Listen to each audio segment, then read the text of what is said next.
प्रदेश की राजधानी दिल्ली में बीते कई रोज से तनाव बना हुआ है। हनुमान जयंती के दिन यानी 16 अप्रैल को दिल्ली के जहांगीरपुरी में शोभा यात्रा निकालने के दौरान हिंसा हो गई। इस हिंसा के लिए दिल्ली के तमाम क्षेत्रों में बसे रोहिंग्या को भी जिम्मेदार ठहराया जा रहा है। बीजेपी का आरोप है कि दिल्ली की आम आदमी पार्टी सरकार इन रोहिंग्या शरणार्थियों के पहचान पत्र बनवाकर इन्हें राजधानी में बसाना अपना वोट बैंक बनाना चाहती है, और अगर ऐसा हुआ तो भारतीय जनता पार्टी के तमाम नेताओं का कहना है कि माहौल खराब होगा।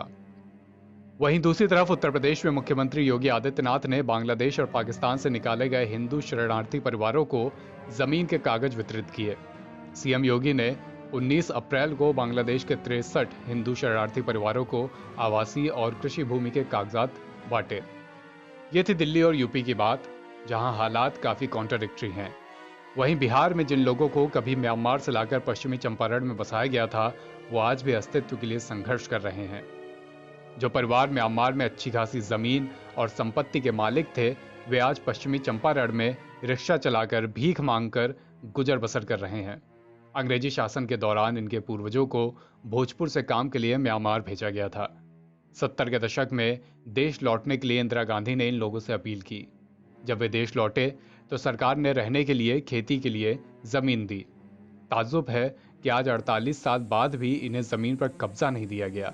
वे शरणार्थी शिविरों में अब भी रह रहे हैं। ऐसे ही 75 साल के गिरजा प्रसाद कुशवाहा बेतिया के शरणार्थी शिविर में रह रहे हैं। इनके मुताबिक 24 जून 1974 को अपने वतन लौटे तो सरकार की ओर से पश्चिमी चंपारण के नैनातर में इनको खेती किसानी के लिए जमीन दी गई, लेकिन इस जमीन का मालिकाना हक आज तक नहीं मिला।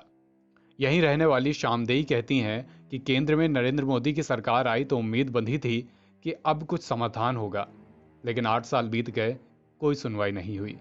ये लोग ऐसे अकेले नहीं हैं, ऐसे तमाम परिवार यहाँ हैं। इनकी पीड़ाएं सुनिए। हमने कहीं नहीं सर, कहाँ से? बर्मा देश ले वही गरी हमारा मालिक 2 साल के बाद गुजर गली। तब से सरकार संपूर्ण मास मांगते रहनी, हमारा सरकार कुछ ना दिलस। आज 3 गो लड़का बाड़स हमारा रहस, तीनों को खुरपी उरपी चला के दूसरों को मजूरी कह के भीख टुकड़ा मांग के बियाह शादी कोई बैठी। हम लोग का बारी आया तो लोन ज़मीन का कीमत 3-4 गुना बढ़ गया था, इसलिए हम लोग ज़मीन लोन लेके नहीं बस पाए। सरकार से ज़मीन मांगते रह गए, पर आज तक से नहीं दिया गया हम लोग को। 82 में लाए, उसके बाद में आज तक हम लोगों को कोई सुविधा नहीं मिला। ऐसे पिताजी भी गुजर गए, मैंने बहुत सब जितना पुराने आदमी थे सब गुजर गए।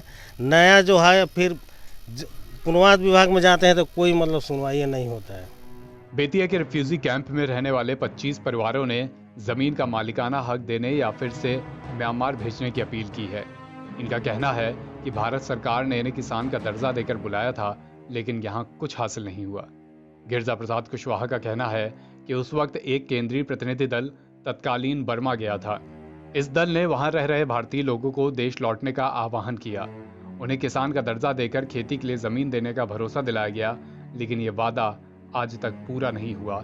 यहाँ के लोग एक दयनीय जिंदगी जीने के लिए मजबूर हैं। 74 से हमने के बर्मा परिवार आयल बा, जौन सबकर जमीन मिल गई, पुनर्वास हो गई। आज हमने के 25-26 परिवार बा जौना के कौनो सुविधा साधन नहीं है। आज में कितना आदमी मर गई आ कितना जे बचल बा टूटल फूटल, ओकरा ना जगह बा, ना जमीन बा, आ ना घर बा। इंदिरो आवास नहीं है, खर होर मिलते नहीं है, घर छावल जाए। हमारा पुनर्वास का मामला यही है कि 1978 में हमको सिसुआ भंगा 7 परिवार के साथ में भेजा गया था। यहाँ की 2 ही परिवार बसे और 5 परिवार को वापस लाया गया और पुनः पुनर्वास का आदेश दिया गया। इसके बाद योजना कृषक योजना से बदल के स्वतः योजना कर दिया 12,000। अब उस समय ज़मीन की कीमत 3-4 गुना बढ़ गया था, इसलिए 12,000 से हम ज़मीन नहीं खरीद पाए। संघर्ष करते रहे कि हमको रिक्त भूमि दे करके यहीं बसाया जाए, पर एनबीटी ऑनलाइन की रिपोर्ट।